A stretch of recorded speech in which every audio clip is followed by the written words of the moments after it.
సిద్దిపేట జిల్లా గజ్వేల్ మున్సిపాలిటీ పరిధిలోని ప్రజ్ఞాపూర్లో బీఆర్ఎస్ నియోజకవర్గ స్థాయి సమావేశానికి హాజరయ్యారు ఎమ్మెల్సీ యాదవరెడ్డి, మాజీ మంత్రి హరీష్ రావు, నియోజకవర్గ ఇన్ఛార్జ్ వంటేరు ప్రతాప్ రెడ్డి శ్రేణులు. ఈ సందర్భంగా ఎమ్మెల్సీ మాట్లాడుతూ పార్టీకి విధేయునిగా పనిచేసిన ప్రతి కార్యకర్తకు బీఫామ్ ఇచ్చి పార్టీ అండగా ఉంటుందన్నారు. కాంగ్రెస్ ప్రభుత్వం ఏర్పడిన నాటి నుంచి నేటి వరకు ప్రజలకు చేసిందేమీ లేదన్నారు. అనంతరం హరీష్ రావు మాట్లాడుతూ ఎన్నికలకు శ్రేణులు సమాయత్తం కావాలని ఓ సర్వేలో 16 నుంచి 18 స్థానాలు బీఆర్ఎస్ పార్టీ కైవసం చేసుకుంటుందని రిపోర్టు వచ్చిందన్నారు.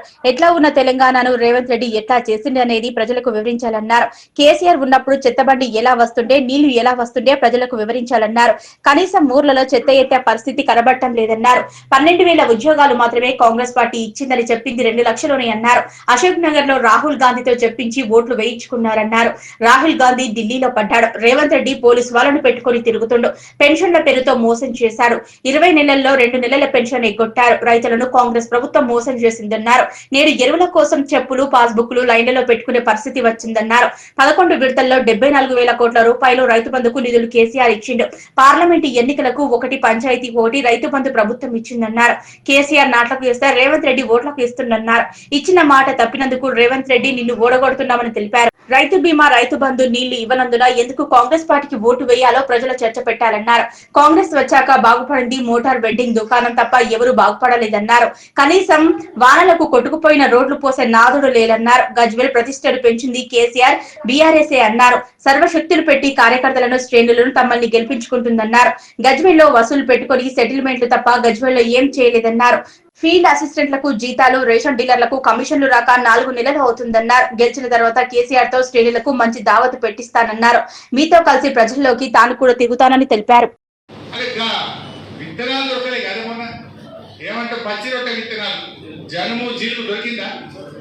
మనమేమో తీసుకపోండి ఎయ్యిందని కోఆపరేటివ్ చేయమని పర్లేదు. సంచులు తెచ్చి నెల ముందు స్టాక్ పెట్టాం మనం. ఇప్పుడు అదే పచ్చి రొట్టె విత్తనాలు కావాలంటే ధర పెంచిండ్రు, విత్తనం దొరుకుతుంది. ఇంత శాతగా కాంగ్రెస్ విత్తనాలు సరఫరా చేయలేదు, ఎరువులిగే శాత కాదు, పంటల బీమాని మోసం చేస్తుంది, రైతు బంధు 2 సార్లు ఎగ్గొట్టింది, రైతు బీమాకు 6 నెలలు పైసలు కట్టక అట్లాగం పట్టింది, నీళ్ళు ఇవ్వమంటే నీళ్ళు ఇయ్యే శాత కాదు, కరెంటు చూస్తే మోటార్లు కాలుతున్నాయి, గంటకు ట్రిప్ అవుతున్నది. ఏం చేసింది రైతులకు ఒక్కసారి ఆలోచన. ఇక్కడ మనం ఉండగా ఎన్ని గోడౌన్లు కట్టి, ప్రతి మండలానికి ఒక గోడౌన్ కట్టలే, ఎరువులు తెచ్చి స్టాక్ పెట్టలే. మరి ఇలా రైతులు ఎందుకు కాంగ్రెస్ పార్టీకి ఓటేయాలని నేను అడుగుతున్నాను. రైతు బంధు ఎగ్గొట్టినందుక, పంటల బీమా ఎగ్గొట్టినందుక, రైతు బీమాకు ప్రీమియం చెల్లించినందుక, జనుము జీలు విత్తనాలు ఇవ్వ చేతగానందుక, ఎరువులు అందించినందుక, నీళ్లు ఇవ్వనందుక, మోటార్లు కాలినందుక ఎందుకు వేయాలి కాంగ్రెస్ పార్టీకి ఓటు అని నేను అడుగుతా ఉన్నాను. ఇది మీరు చర్చ పెట్టాలి దయచేసి. రైతులు కలిసిన కాడ నేను చెప్పినాక ఒకటే అబద్ధం ఉందా? కేసీఆర్ ఉండగా మోటార్లు కాలకపో.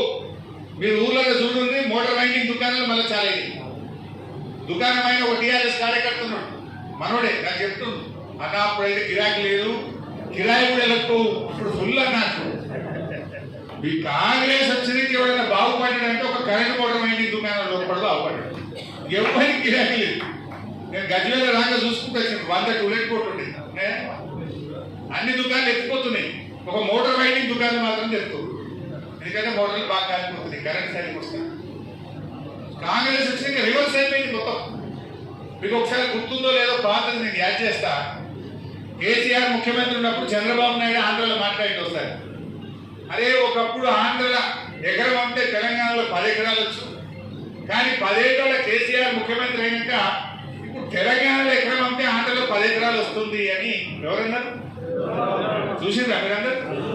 ఇప్పుడు రేవంత్ రెడ్డి వచ్చి 2 ఏళ్ళు కాలే, సీన్ రివర్స్ అయిపోయింది. అయిందాకా లేదా? మొన్న నేను సిద్దిపేట పోయినా, గంగాపూర్ అని చిన్నకోడూరు మండలం గంగాపూర్ ఊరికి పోయినా.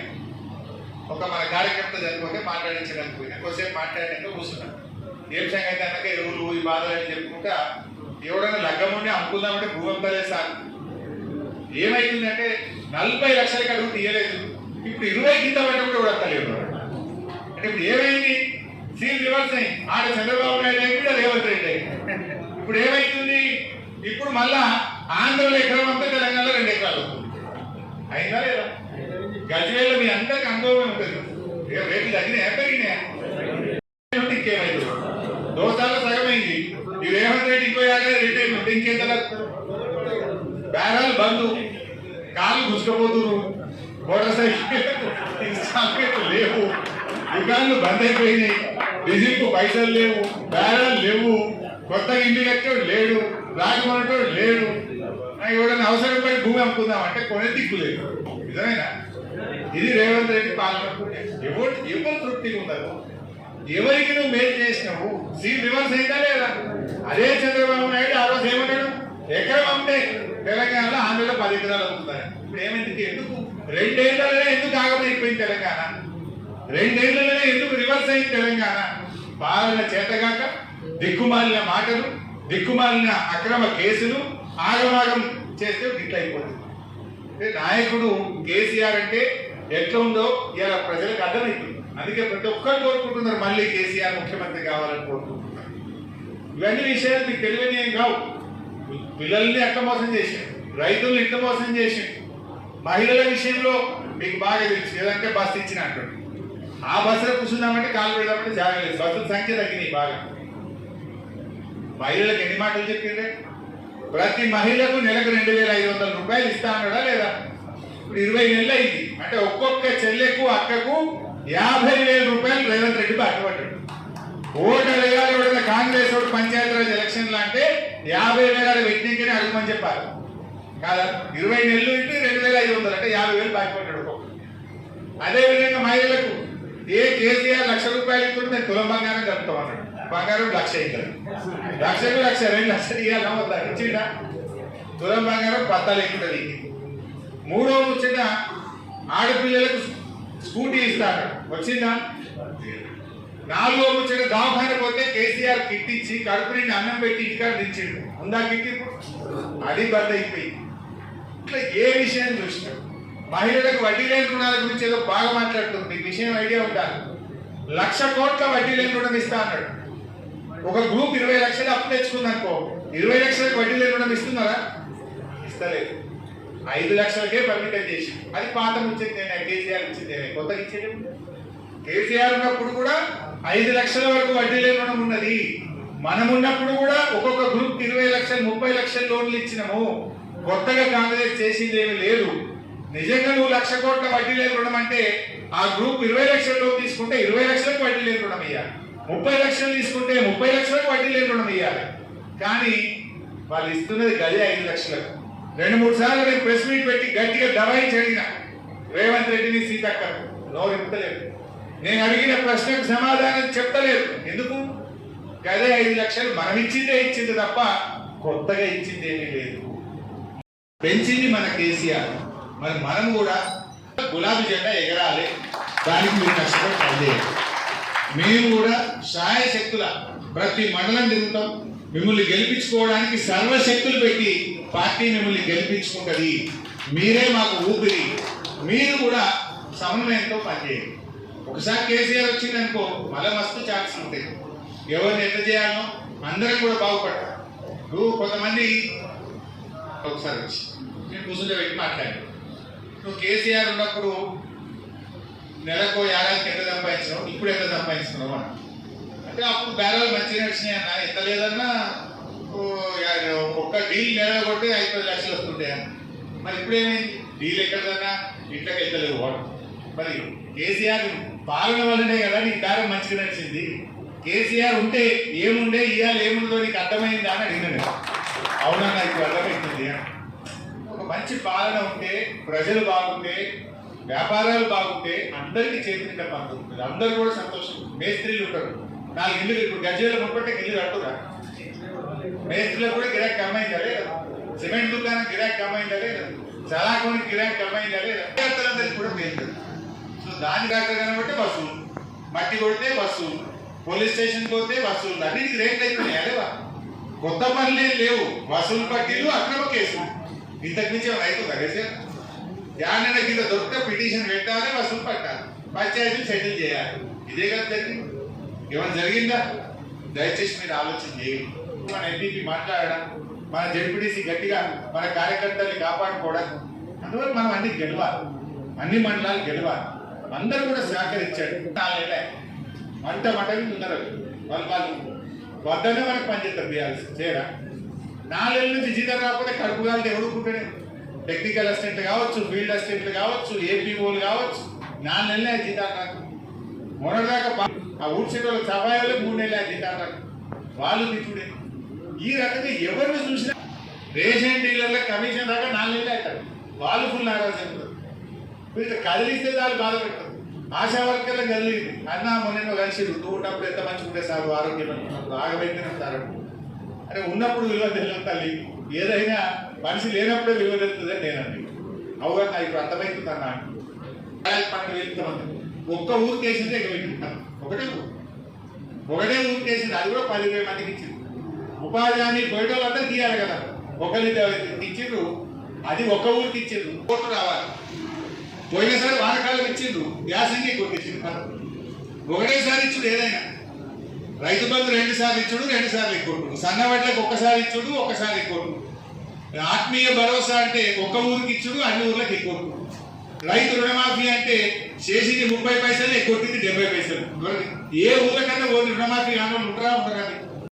మోసం చేసిండు, తులం బంగారం మోసం చేసిండు, స్కూటీ అని మోసం చేసిండు, 1,00,000 కోట్ల వడ్డీ లేని రుణమని మోసం చేసిండ్రు. ఈ రకంగా మహిళలందరినీ కూడా అబద్ధాలు చెప్పి మోసం చేస్తూ ఉన్నారు. ఈ విషయాలు కూడా మీకు తెలియని ఏం కావు. అంటే యువతకు మోసం, మహిళలకు మోసం, రైతులకు మోసం. ఏ వర్గం ఒక పలాని వర్గానికి ఒక మంచి పని చేసిన అనేది లేదు. ఇలా గజ్వేల్ ఉంది, కేసీఆర్ గారు ఉంటే ఎటు చూసినా పనే ఉంటుండే. ఇప్పుడు 20 నెలలు అయిందే, ఒక్క ఊళ్ళోనైనా 20 రూపాయల పని కనబడుతుందా? ఒక బిల్డింగ్ కట్టిందో, ఒక స్కూల్ క్లాస్ రూమ్ కట్టిందా, ఒక స్కూల్ రూమ్, ఒక స్కూల్ కాంపౌండ్ వాళ్ళు కట్టిందా, ఒక మహిళా భవనం కట్టిందా, ఒక కులానికి భవనం కట్టిందా? యానన్న ఒక రోడ్ వేసింది. రోడ్ ఇన్స్పెక్ట్ కేసీఆర్ పోసిన రోడ్డు కన్నా పొక్కబట్టే ఇంత డాంబర్ పోసే దిక్కులేదు ఉన్నదా? ఈ రకమైన పరిస్థితి అందరూ మనం ప్రజలకు చెప్పాలి. దయచేసి మీరు కూడా సీరియస్ తీసుకోండి. ఎన్నికల ఆషామాషిగా తీసుకోవద్దు. వాళ్ళకి ఏముంటుంది, ఎట్లనే చేసి మేము జగంతా సిద్దిపేటలో ఏమైనా కొట్టే బాగుంటుంది, ఈయన ఏమైనా చేస్తే బాగుంటుందని తట్లాడుతుంటారు. మరి మనము అంతకంటే గట్టిగా పనిచేసి వాళ్ళ గుణపాఠం చెప్పాలి. ఇవాళ ఈ జిల్లా మీద వాళ్ళు పగబట్టినట్టు చేస్తున్నారు, ₹1 ఇస్తలేదు, పనులు ఆపేస్తున్నారు. మనం గట్టిగా ఫైట్ చేసి మెడలు వంచి మళ్ళీ మన నిధులు మనం సాధించుకోవాలి. అందువల్ల మీతో నేను కోరేది, గ్రూపులు పెట్టుకోకుండా రిజర్వేషన్ వచ్చినప్పుడు కూర్చుందాం, మాట్లాడుకుందాం. ఉద్యమకారులు, సీనియర్లు గెలుపు అవకాశాన్ని చూసుకొని మనం తప్పకుండా టికెట్ తీసుకుంటాం. కానీ ఇప్పుడు అందరూ కలిసి పనిచేయండి. మున్పట్లకి ఇప్పుడు ఏమీ ఆందోళన లేదు, ఎక్కువ ఖర్చు పెట్టి అన్ని అప్లై చేయండి. ఇప్పుడు ఒక సామెత ఉంటుంది చూడు రాజకీయాల్లో, గెలిచినోడేమో తలపెట్టుకొని ఎడతాడట, ఓడిపోయినోడేమో గుల్లా ఎడతాడట బజార్. ఎందుకంటే వీరికి అప్పులే వాళ్ళకి అప్పులే, ఇద్దరు కట్టయింది. సో బ్యాగాలు కూడా ఏం కట్టలేదు, మున్పట్లకి కట్టున్నాయా? అందువల్ల ఆగభాగం ఇప్పటి నుంచే ఖర్చు పెట్టకుంది. నోటిఫికేషన్ వచ్చినాక చేద్దాం. ఇప్పుడు మాత్రం ఒక టీం వేసుకొని అన్ని ఊర్లకు పోయి అన్ని విషయాలు ప్రజలకు గుర్తు చేయండి. మిషన్ పెట్టి కాలువను తెంపి నీళ్ళు ఇచ్చిన మళ్ళీ మీకు జేసీబీ ఎక్కువ జేసీబీ పెట్టి తెల్లారి వరకు కాలువ ఎక్కువ కూడలి వాళ్ళ నీళ్ళు ఇడిస్తే దాదాపు 40-50 వేల ఎకరాల పంట బతికిందా లేదా? దుబాకలు కూడా బతికింది. దాకా అప్పర్ మాడి ముస్తాబాద్ దాకా పోయి మళ్ళీ తర్వాత గేట్ పెట్టినాం. తర్వాత గేట్ కట్టినాం. ఆ నిమిషానికి గేట్ లేదు కదా, ఎట్లా అంటే 50,000 ఎకరాలు పంట ఇంటికి ఒక్క ఫోన్ కొడితే తెల్లారి వరకు ఈఎన్సీకి ఆదేశాలు ఇచ్చి 50,000 ఎకరాల పంట కాపాడినాం. ఆ రోజు మనం హల్దీ వాళ్ళ నీళ్ళు ఇస్తే ఎండాకాలంలో కూడా హల్దీ మత్తళ్ళు దుంకలేదా? గద్దర్ గారి ఊరికి ఒక లిఫ్ట్ పెట్టమంటే నేను లిఫ్ట్ పెడితే గద్దర్ గారి చేతుల మీద లిఫ్ట్ ఇనాగ్రేషన్ చేస్తే వాళ్ళ ఊరికి నీళ్లు పోయినాయా లేవా? గద్దర్ మెచ్చుకున్నాడా లేదా మన పాలన ఆ రోజు? ఇవన్నీ కూడా మీకు తెలుసు. ఇట్లా ఎన్నో విషయాలు ఉన్నాయి. నేననేది త్రాగునీరైనా సాగునీరైనా అభివృద్ధి పైప్ పలిగిపోతే దాన్ని అతికే పరిస్థితి లేదు. మంచినీళ్ళ పైపు మరి ఆ రోజు కేసీఆర్ పెట్టుంటా. కేసీఆర్ మీరు అంటే చూడు, కట్నీళ్ళు పెట్టినపోయి వాళ్ళు ఇచ్చిపోయినాం. మనం వాళ్ళకి గ్రామ పంచాయతీలో ట్రాక్టర్లు పెట్టినాం, ట్యాంకర్ కొన్నాం, డోజర్ కొన్నాం, మనము డంప్ యార్డ్ పెట్టినాం, అదేవిధంగా వైకుంఠధామం కట్టినాం, నర్సరీ పెట్టినాం. అన్నీ ఉన్నాయి. కొత్తగా వాడు కట్టేది ఏం లేదు. ఉన్నదాన్ని నడిపిరా నాయన అంటే అది కూడా శాతం అయిపోయింది కదా. మీరు ఓన్లీ నర్సరీ కట్టమైపోయింది, ట్రాక్టర్లు మూలకు పడ్డాయి, గుగ్గలు ఎలుగుతలేవు. నల్ల మున్పట్లే కొత్త లేదు, చెత్త రోజు స్వీకరించడం లేదు. ఇవన్నీ కూడా అర్థమవుతా ఉన్నాయి, ప్రజలు స్వీయ అనుభవంలో ఉన్నాయి. మనం కొద్దిగా యాడ్ చేస్తే దాని ప్రజలు మన మీకు చూడడానికి సిద్ధంగా ఉంటారు. అందువల్ల మీరు ప్రజల దగ్గరికి వెళ్ళి మంచిగా అన్ని విషయాలు గుర్తు చేయండి. చాలా విషయాలు చెప్పాడు, ఒక్కటన్నా అమలైందా? మొదటి ఏడాదే 2 లక్షల ఉద్యోగాలు ఇస్తామన్నారు, అయినాయా? మన కేసీఆర్ నోటిఫై చేసినవి తప్ప వాళ్ళు ఇచ్చినవి కేవలం 12,000 ఉద్యోగాలు మాత్రమే కాంగ్రెస్ పార్టీ ఇచ్చింది. చెప్పిందంట 2 లక్షలు. మరి అదే బీఆర్ఎస్ పార్టీ అధికారంలో ఉన్నప్పుడు 1,68,000 ఉద్యోగాలు మనం ఇచ్చినాం. కానీ వీళ్ళు అబద్ధాలు చెప్పి మేము ఒక్కడే ఏడాది 2 లక్షలు ఇస్తామని చెప్పి పిల్లల్ని రెచ్చగొట్టి రాజకీయంగా వాడుకుంటారు. ఇప్పుడు అదే పిల్లలు తయారైంది. ఇప్పుడు రేవంత్ రెడ్డి బుద్ధి చెప్తాం, మా దగ్గరికి అశోక్ నగర్కు రాహుల్ గాంధీని పట్టుకొని వచ్చి ఈయన నమ్మమని చెప్పి రాహుల్ గాంధీతో నమ్మించిండు, మాకు చెప్పించి. రాహుల్ గాంధీ చెప్తే నమ్మతారని రాహుల్ గాంధీతో మేము ఏడాది 2 లక్షలు ఇస్తామని చెప్పిండు. గెలవనే రాహుల్ గాంధీ ఢిల్లీలో పడ్డాడు, మళ్ళీ తెలంగాణ మొగం చూస్తలేడు, రాహుల్ గాంధీ పత్తలేడు. రేవంత్ రెడ్డి ఏమో చుట్టూ 100 మంది పోలీసులు పెట్టుకొని తిరుగుతుంది. ఎవరు అడుగుతారు, బట్టిగా తిరుగుతాడు. రమ్మని ఈ అశోక్ నగర్ సెంట్రల్ లైబ్రరీకి అయింది, రేవంత్ రెడ్డి మున్పట్లకి వచ్చి వెళ్ళలేదు కూర్చోమని. ఏమైతుందో తెలియదమ్మా, రాడిగా వచ్చే ధైర్యం లేదు. అట్లా నిరుద్యోగ యువతను మోసం చేసింది. మీరు ఒక విషయాన్ని బాగా చెప్పండి, మనం అనుకుంటున్నాం కానీ మొన్న నాకు సర్వేలో ఆశ్చర్యకరమైన ఫలితాలు నేను చూసిన ఏంటంటే, అవ్వా తాతలు భర్త చనిపోయిన వితంతువులు 4,000 పింఛన్ ఇస్తాడు, వీడు మోసం చేసిండు అని మనకంటే గట్టిగా వాళ్ళే మాట్లాడుకున్నాడు. మీరు వాళ్ళకి చెప్పాల్సిన అవసరం ఉంది. 4,000 అన్నాడు, మోసం చేసిండు అని చెప్పాలి. 20 నెలలైంది కాంగ్రెస్ గవర్నమెంట్ వచ్చి. మీకు తెలియని ఆశ్చర్యకరమైన విషయం ఏంటంటే, కొత్తగా ఒక్క పింఛన్ ఇయ్యలే, కానీ 2 లక్షల పెన్షన్ లేపేసింది. 2 లక్షల పెన్షన్లు తీసేసింది కాంగ్రెస్ ప్రభుత్వం. కొంతమంది చనిపోయిందనే పేరు మీద, కొంతమందికి పిల్లలకు ఉద్యోగాలు ఉన్నాయనే పేరు మీద, కొంతమందికి భూములు ఎక్కువ ఉన్నాయనే పేరు మీద పెన్షన్లను కోతలు పెట్టింది తప్ప కొత్తగా ఒక్క పింఛన్ ఇచ్చినాడు కాంగ్రెస్. 20 నెలల్లో ఒక్క పింఛన్ ఇచ్చిండ్రా. ఆ రోజు ఏమన్నారు, ఇద్దరికి ఇస్తాం, అవ్వకి ఇస్తాం, తాతకి ఇస్తాం, ముసలోకి ఇస్తాం, ముసల్దానికి ఇస్తాం, ఇంటికి 2 ఇస్తాం, 4,000 ఇస్తాం.